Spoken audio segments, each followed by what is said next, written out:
muito bem-vindo à nossa escola bíblica online. Nós adotamos a revista Compromisso da Convicção Editora.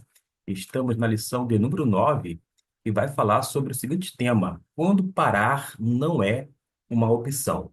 O nosso texto bíblico se baseia em Neemias capítulo 6 e capítulo 7, e cujo texto áureo ou texto-chave, conforme a proposta da revista atualmente, Neemias capítulo 6, versículo 3.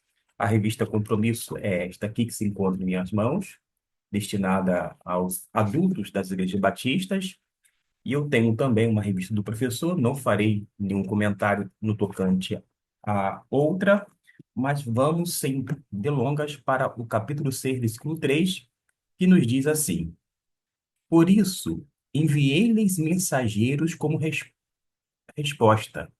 Estou executando um grande projeto e não posso descer, porque parar a obra para ir encontrar-me com vocês é uma pergunta. Não tinha razão ou porquê de paralisar a obra e ir ter com eles. Naturalmente que a gente precisa de um, um contexto ou ainda um pano de fundo para a gente poder, então, nos situar, principalmente nesse capítulo de número 6. Vejamos. A terceira estratégia dos opositores foi convidar Neemias para estabelecer uma conferência sobre o que ele estava realizando e para a avaliação de suas consequências.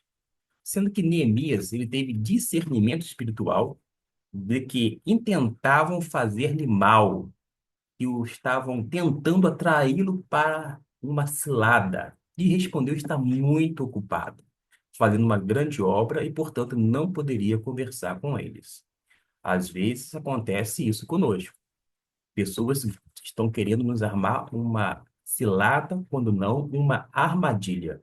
A gente precisa, naturalmente, se precaver, ter bastante prudência e não dar realmente esse gostinho para que a pessoa venha, então, nos pegar em alguma falta, mas dentro de um estratagema, ou seja, de uma estratégia já estabelecida, de uma forma ardilosa e assim por diante.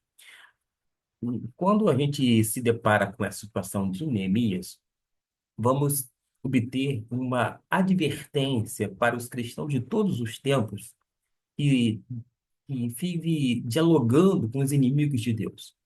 Existem pessoas que são declaradamente inimigas de Deus.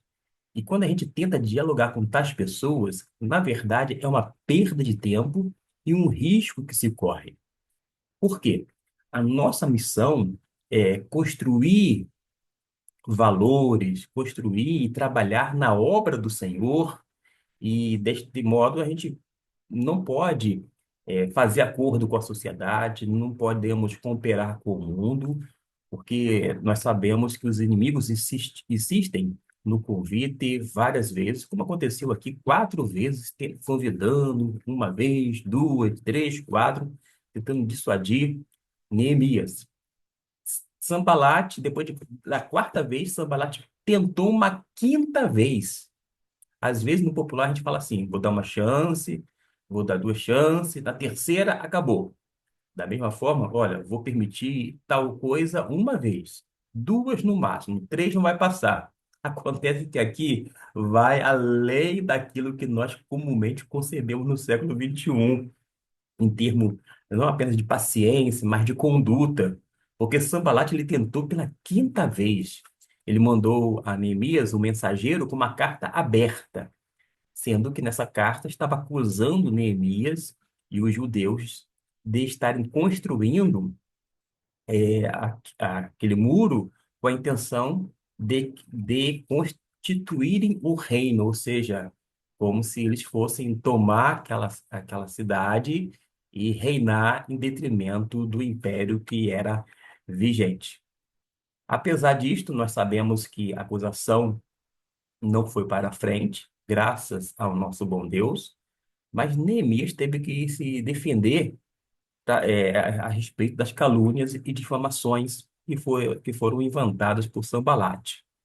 Ele naturalmente se voltou a Deus em oração, pedindo a sua ajuda, e na parte que me chama a atenção, que é o versículo 9 do capítulo 6, farei a leitura nesse momento, diz assim: atende para a palavra de Neemias.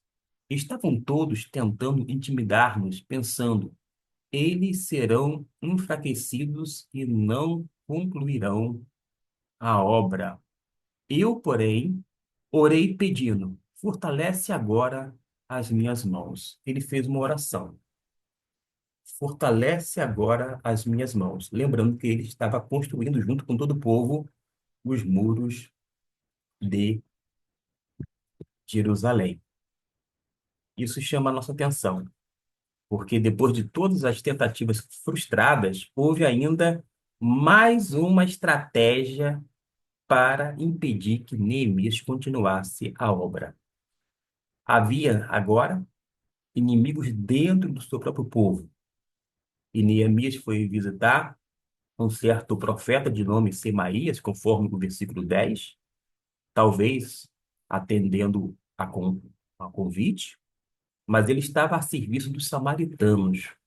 Esse sacerdote, digo, esse profeta, queria persuadir Neemias a entrar junto com ele no templo, para lá se abrigar, porque, dizia ele, alguém estava querendo matá-lo. Ele pretendia era levar Neemias a cometer uma falta grave para ser abertamente acusado e condenado. Neemias ele percebe essa trama e recusa veementemente. Primeiro, como poderia ele cometer, digamos assim, entre aspas, um sacrilégio que ia expor ao julgamento dos judeus e dos samaritanos, tornando-se um chefe desmoralizado? Segundo, caso Neemias atentasse para aquele convite e aquilo que foi dito pelo profeta Semaías, como é que ele poderia temer por sua vida, tendo ele a consciência de que a vida dele estava, na verdade, nas mãos de Deus e que as mãos de Deus estavam, inclusive, sobre ele? Neemias, no versículo 10 e 11 do texto bíblico, que eu estou aqui fitando os olhos, vai dizer justamente que, além de revelar-se um grande homem de coragem, de fé, ele revelou-se também ser possuidor de discernimento. Não é à toa que no versículo 12 nos diz assim: conheci que não era Deus quem o enviara, mas essa profecia falou contra mim, porquanto Tobias e Sanbalates o subornaram. A gente precisa ter discernimento espiritual, porque às vezes dardos são lançados, quando não setas, e a gente sabe muito bem que, nesse caso específico, vem de uma forma direta do diabo, do inimigo das nossas almas. Mas outras vezes, humanamente falando, vem de pessoas próximas, quando não, de pessoas que estão convivendo conosco no círculo religioso, mas ainda assim, nós precisamos ter discernimento, porque pode ser, sem dúvida alguma, a ação de Satanás para atrapalhar a obra de Deus, para paralisar, para desmoralizar uma pessoa, entre outras coisas. Precisamos, sem dúvida alguma, de discernimento espiritual. A expressão do versículo 10 na Bíblia diz estava encerrado. É até difícil compreender, porque o profeta Semaías poderia estar confinado deliberadamente, cumprindo algum rito religioso ou fingindo estar atemorizado, como se ele próprio estivesse querendo também se refugiar por estar ameaçado. Daí ter convidado Neemias para juntos se esconderem lá no templo. Que artimanha, né? Que estratégia. Existe isso em nosso meio religioso, quando não na própria sociedade na qual nós estamos inseridos. Muito teatro, muito fingimento, muita falsidade. E quando a gente vai lá para o Novo Testamento, vamos observar que existem alguns expedientes humanos, como não toques nisto, não faça isso, aquilo outro, que dá aquela aparência de espiritualidade, mas na verdade as pessoas estão desprovidas de toda e qualquer santidade, quando não espiritualidade genuína da parte de Deus. Mas além desse profeta que foi alugado pelos inimigos, note bem que os inimigos de Deus alugaram um profeta, mas Neemias faz a referência a vários outros iguais sem mencionar nomes. Não deu nome aos bois.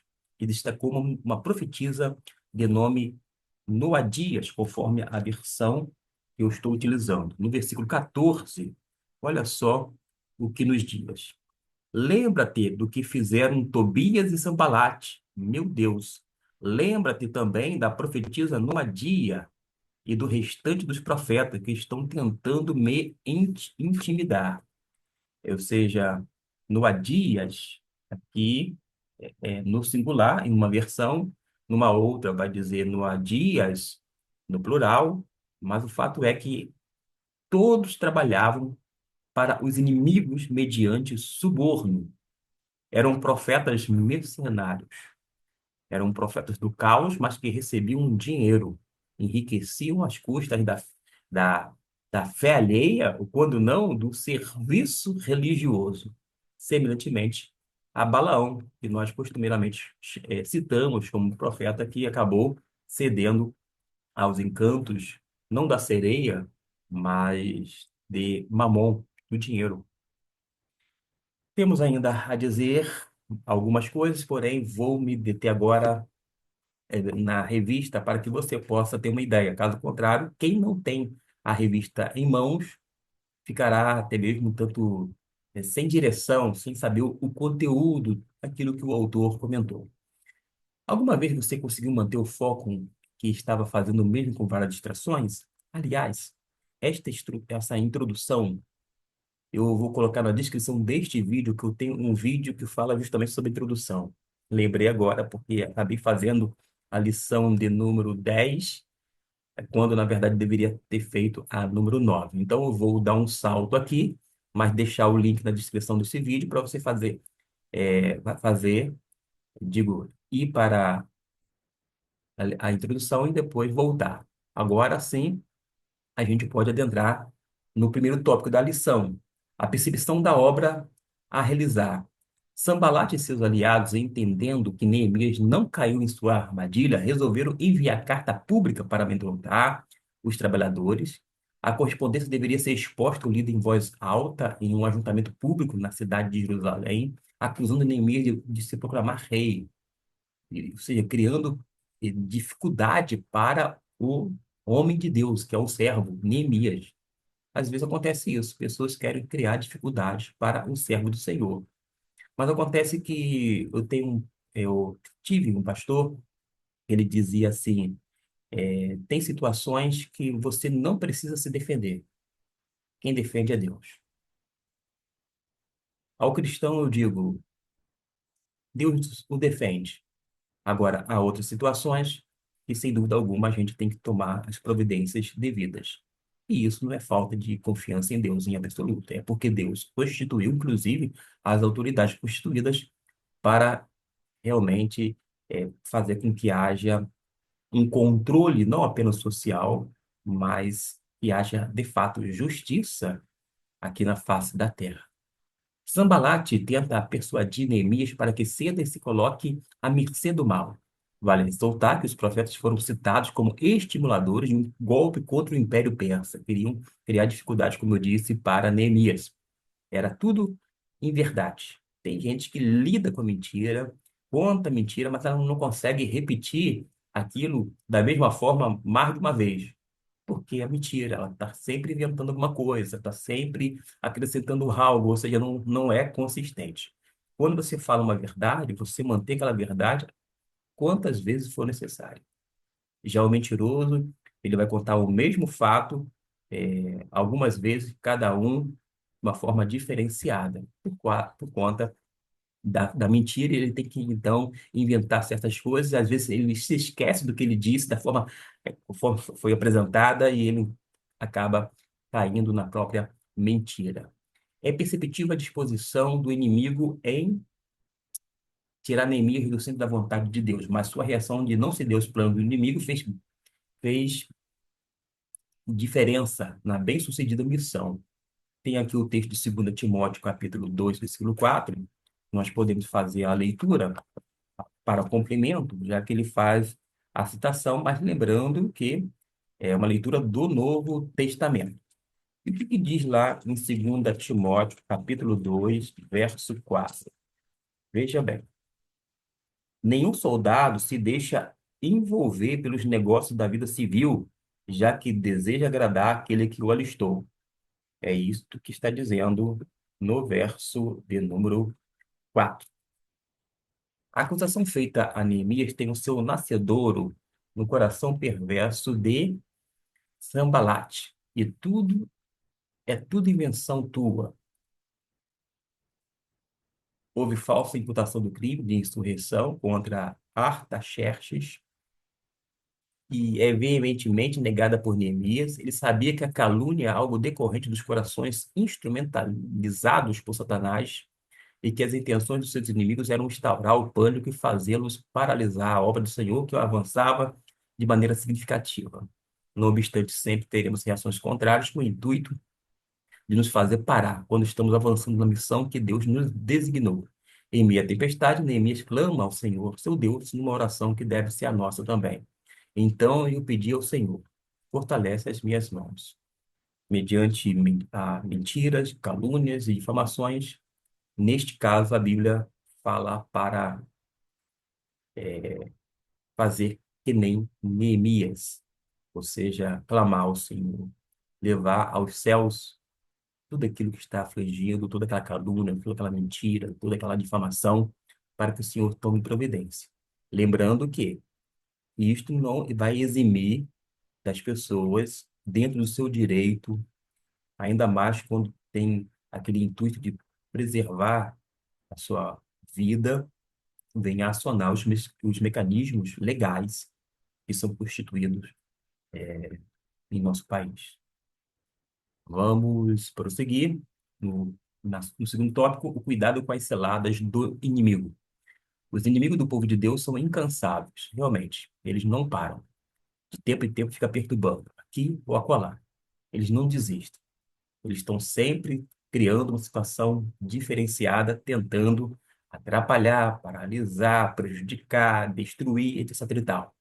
E estando Neemias na casa de Semaías, o profeta, que foi subornado, ele levou um dinheiro da parte de Sanbalate e dos seus companheiros, ele recebe um convite, afirmando que a única esperança para ele consistia em se refugiar no templo. E quando você ouve um profeta dizer tal coisa, a priori você acredita nele. Mas tinha alguma coisa que não fazia sentido, porque para Neemias faltava algo. Não era necessariamente a sinceridade do profeta, mas ele teve discernimento espiritual. E quão necessário é o discernimento espiritual nos dias atuais. Se era no passado, tanto mais no presente.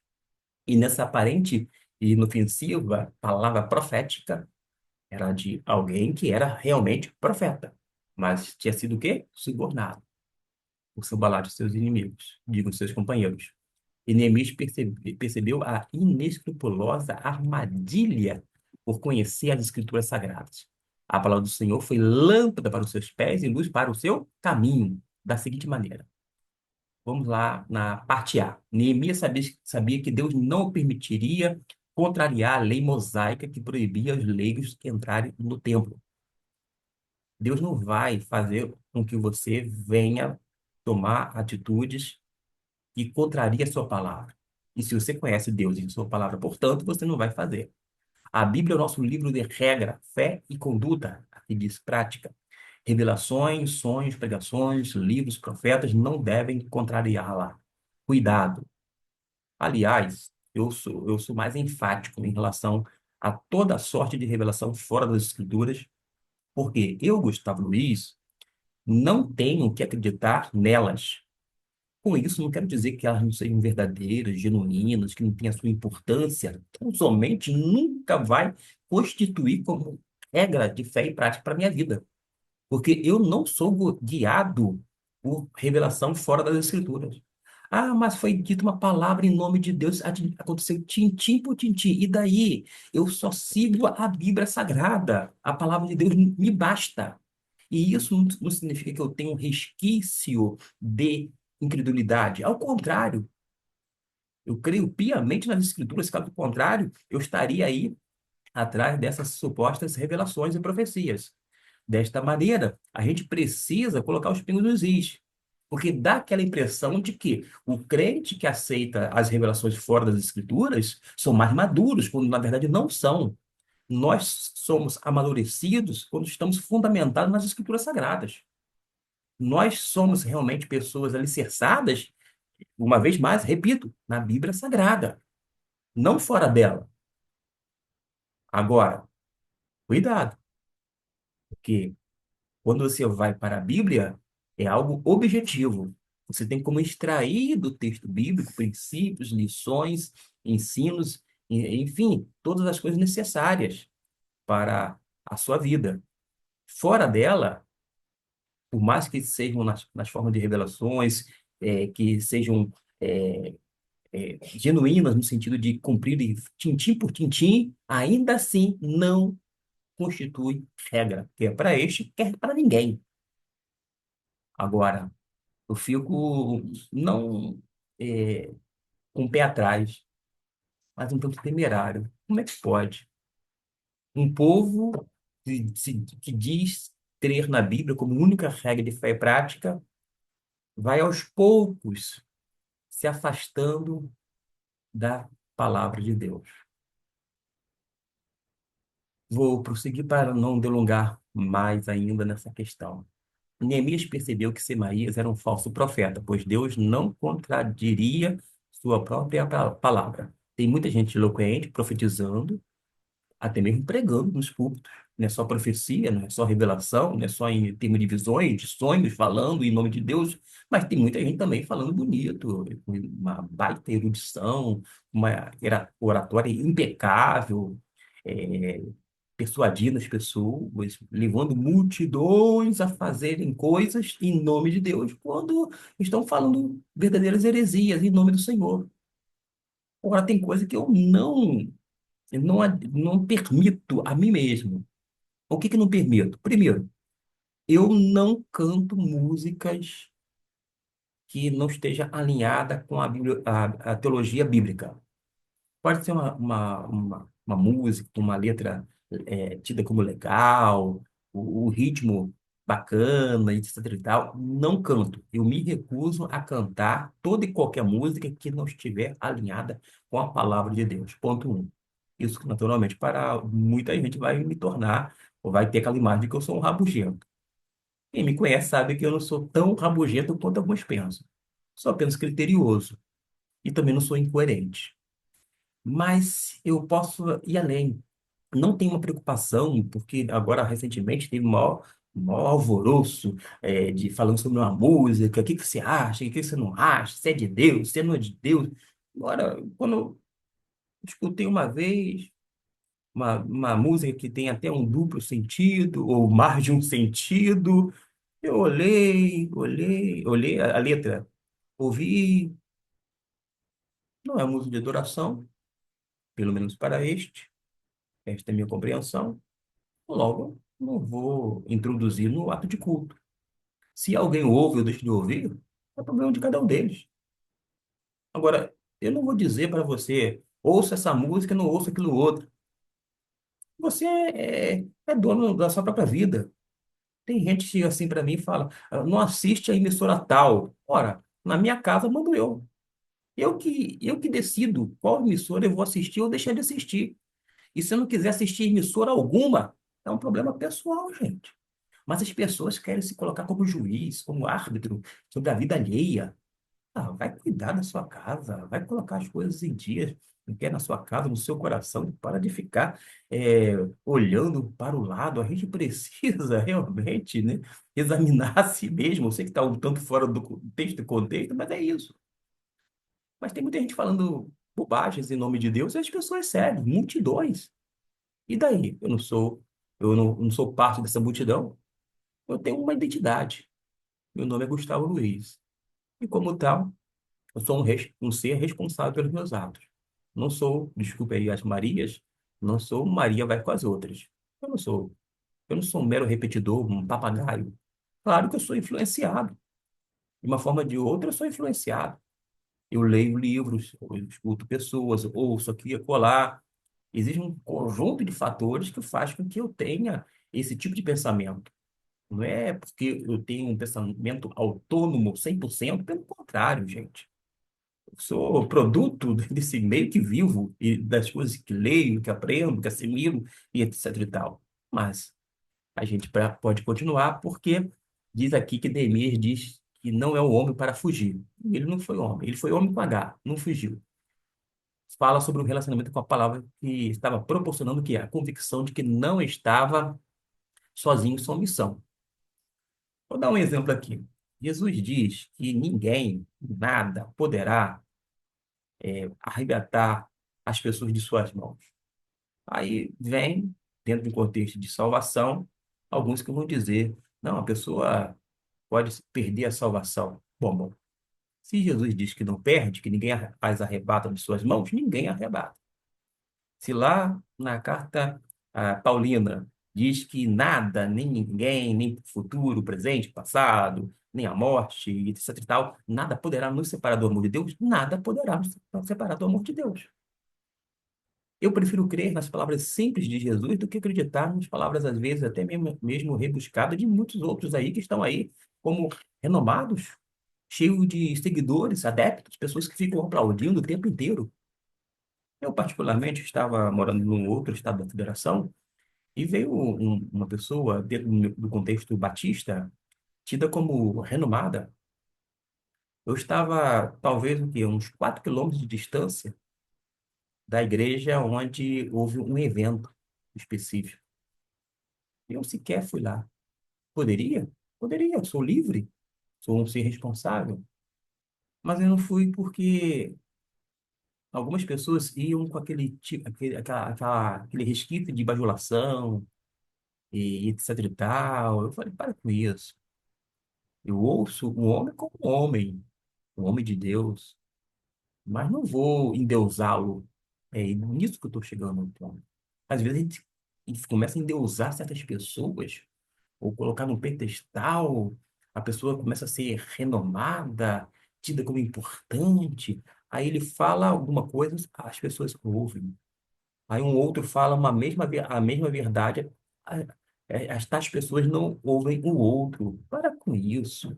A gente tem que ouvir a palavra de Deus, vindo de quem quer que seja. Pode ser uma pessoa analfabeta ou semi-analfabeta. Falou a palavra de Deus, eu acato a palavra de Deus em meu coração. Eu não vou ter um pregador por predileção, de preferência. Eu vou escutar todos. Agora, eu sei que nem todos falam realmente ou pregam a palavra de Deus, mas as Escrituras davam-lhe a segurança e a coragem de Deus para não fugir. Porque ele conhecia um pouquinho da lei de Deus. Aquilo que tinha sido, vou dizer assim, que tinha sido deixado para trás no tocante à questão da aliança, agora estava muito vívido naquele período, tanto é que ele lê o livro da lei perante o povo de uma forma muito reverente, e ele sabia perfeitamente que a lei de Deus estava dando a instrução necessária, bem como a direção. E Neemias sabia de suas limitações. Mesmo sendo governador e excepcional líder, a sua posição política não lhe dava o direito de fazer tudo. Ele sabia quem de fato ele era. Tem gente que, quando ocupa um cargo, uma função, acha que está com o rei na barriga. Pensa que tem sangue azul. Mas ele continua sendo servo do Senhor, um título por demais honroso. As Escrituras lhe ensinavam que apenas homens escolhidos por Deus podiam entrar no templo como dádiva ministerial. E ele sabiamente obedeceu aos ensinamentos do Senhor, recusando a proposta do falso profeta. Era um profeta? Era, mas era pseudo-profeta. Era falso. Tem muita gente que tem o nome disso, daquilo outro, em termos de títulos, mas são pseudos. Ah, mas tem uma multidão que segue. Que elas sigam, mas eu não sigo. Eu não sigo porque eu sou orientado, à Bíblia para nortear a minha vida e os meus passos. Neemias tinha consciência de sua missão ali. Sua intenção não era provocar escândalo, ele não queria causar, ele tinha muita prudência, muita cautela, e vituperar é ser censurado ou repreendido, sem motivo de escândalo e vergonha. Deus nos chamou para sermos sal e luz neste mundo tenebroso. Só poderemos fazer diferença vivendo conforme as Escrituras Sagradas. Estas questões aqui aliadas, aliadas a Neemias me faz pensar bastante, porque a gente deve evitar o máximo de ser motivo de vergonha, quando não, de escândalo no meio do povo de Deus. Outro tópico, o povo fazendo a sua parte. A celeridade com que foram reconstruídos os muros, 52 dias, foi sem dúvida uma resposta à altura para aqueles que menosprezavam o povo e a obra de Deus. Lembrando que houve um mega envolvimento. Não foram meia dúzia de pessoas trabalhando, conforme se diz no popular, meia dúzia de gato-pingados trabalhando na construção do muro. Não foram isso. Todo mundo aí se envolveu, todo mundo trabalhou, teve todos os recursos, tanto humanos quanto aquelas questões materiais. Teve todo o suporte necessário da parte de Deus, mas também utilizando aqueles instrumentos, as pessoas como instrumentos nas mãos divinas. O texto diz que os adversários temeram e se abateram por causa da conclusão de tamanha obra. Porém, o melhor de tudo é que eles reconheciam que o Senhor Deus foi grande diferencial do sucesso daquele povo. Eles ficaram frustrados, decepcionados, mas tinham que dar a mão à palmatória. Deus fez a diferença naquela questão. A nossa vida deve evidenciar a ação da poderosa mão de Deus para que ele seja glorificado. Havia um canal de comunicação aberto, que eram umas cartas, entre alguns de Judá. Quando fala Judá, é o Reino do Sul, e os seus opositores, em virtude das alianças decorrentes dos casamentos mistos. Aliás, esses casamentos mistos são muito difíceis de lidar por conta da dor de cabeça, das consequências, e o povo de Israel pagou muito caro por conta desses casamentos mistos. Há uma orientação para o povo evangélico, de uma forma geral, para casar, né, crente com crente. Mas ainda assim não é suficiente crente com crente. É preciso saber se tem algumas questões, vou dizer assim, que estejam realmente alinhadas. Por quê?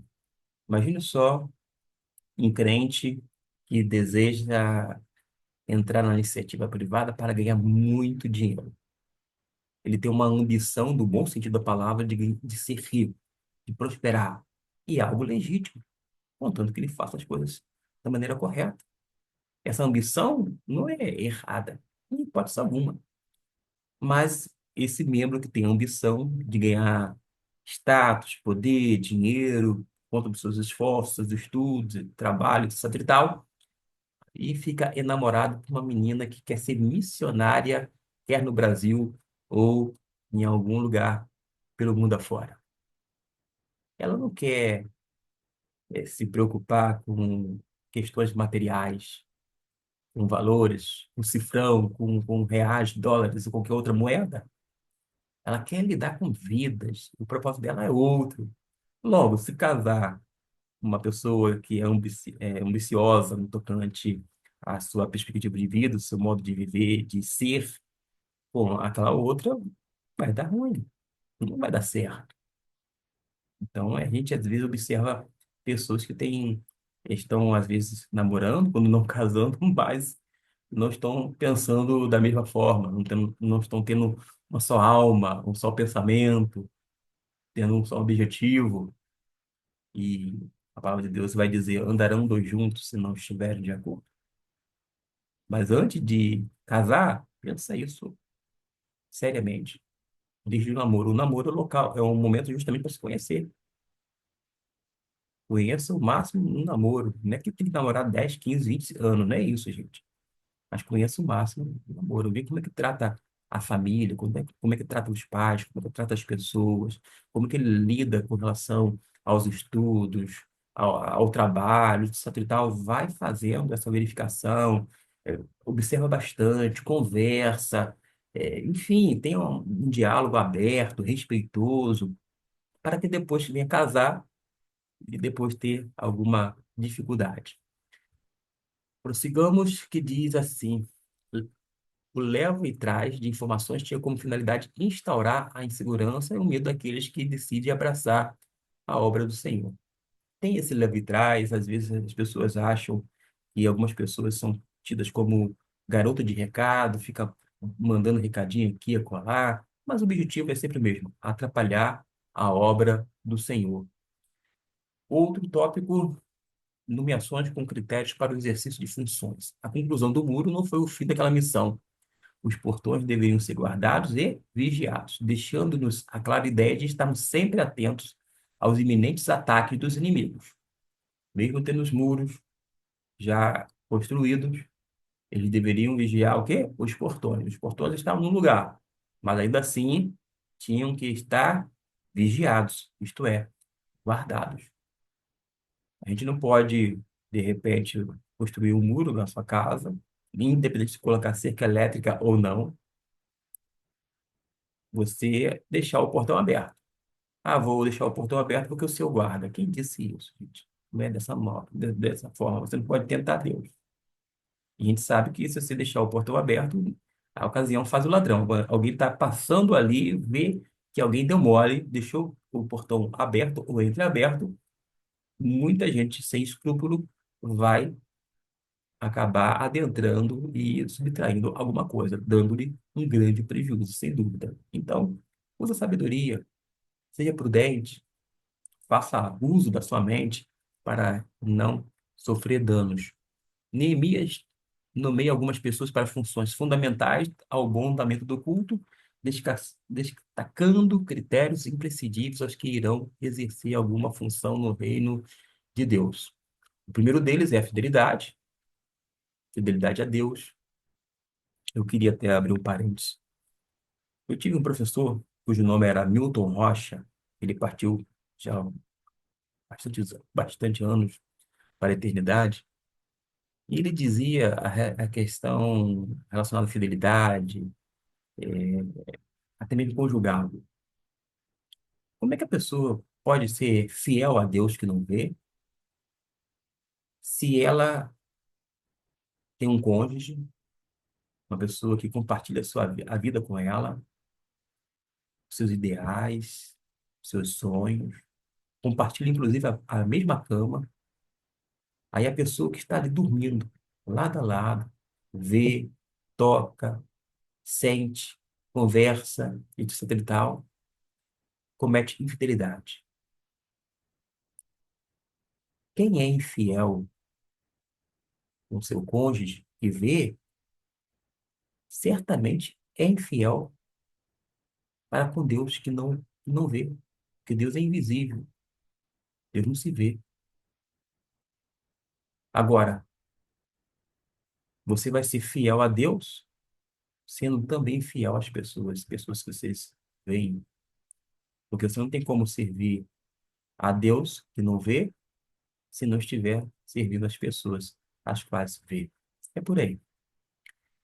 Características raras em nossos dias, visto que tem a ver com a confissão e firmeza em nossa modernidade, é extremamente volúvel e inconstante.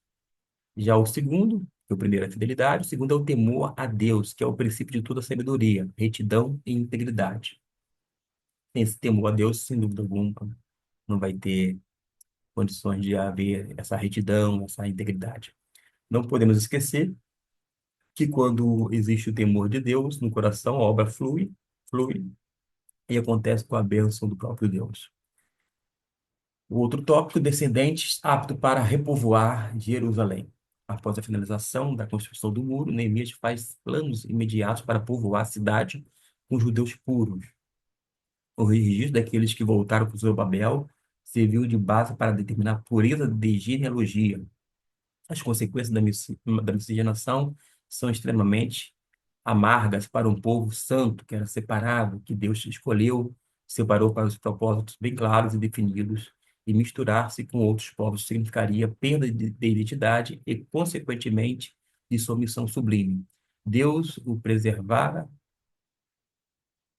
no cativeiro, assim mesmo no pós-cativeiro era preciso manter-se separado a fim de que 4 séculos depois, na linhagem de Davi, na cidade de Belém, nascesse aquele que era cheio de graça e verdade, numa alusão à pessoa bendita de Cristo Jesus. Conforme o capítulo 7, versículo 64, todos aqueles que não encontraram seus nomes nos registros da genealogia foram considerados imundos. Teve um recenseamento que contabilizou um total de 42.360 pessoas que comprovaram sua linhagem para continuarem os desígnios que são os propósitos de Deus. A semelhança daquele grande dia do Senhor, os nomes serão buscados no livro da vida e aqueles que não foram escritos terão parte com ele na sua glória. Aqui ele citou Apocalipse, versículo 21, capítulo 21, versículo 27. Já estamos chegando ao final. A generosidade da obra de Deus, o texto nos revela que, a começar pelo governador, houve uma liberalidade por parte do povo de Deus para com a obra de reconstrução dos muros. Aí tem a referência bíblica, capítulo 7, do 70 até o 72, e nessa passagem aprendemos uma grande lição. Não existe envolvimento de corpo e alma com a obra se não envolvermos também o nosso bolso, nossos bens. Porque quando a gente se converte, a pessoa é convertida sim, mas todas as áreas abrangentes da nossa vida vão ser afetadas de uma forma positiva. A conclusão é de que Neemias nos ensina que manter o foco da nossa missão exige coragem, perseverança e confiança em Deus. Apesar da oposição e das distrações, ele não desviou do propósito. Assim como ele, devemos resistir aos desafios sem concessões. A missão continua e nossa resposta deve ser a mesma de Neemias. Estou empenhado numa grande obra e não posso descer. Não tem como parar realmente. Que esta lição nos motive a seguir firmes, sabendo que Deus nos fortalece em cada etapa da jornada. E tem aquela questão relacionada à aprendizagem, virtude e minha jornada de foco na missão. Pensar em um desafio real que você enfrentou, que exigiu determinação para manter o foco na sua missão. Pode ter sido em um ambiente de estudo, um trabalho, em um projeto pessoal ou até em sua vida espiritual. Tem as perguntas: qual foi a sua situação? Quais obstáculos ou distrações tentaram desviar sua atenção? Como você reagiu diante dos desafios? O que Neemias ensina que poderia ter ajudado você nesse momento? Com base nas experiências passadas, o que você pode mudar em sua abordagem para melhorar seu foco e alcançar seus objetivos no futuro? São perguntas que são feitas para a nossa aprendizagem, fixação, para a melhor assimilação da palavra de Deus. Que Deus abençoe rica e abundantemente a sua vida e até o nosso próximo vídeo.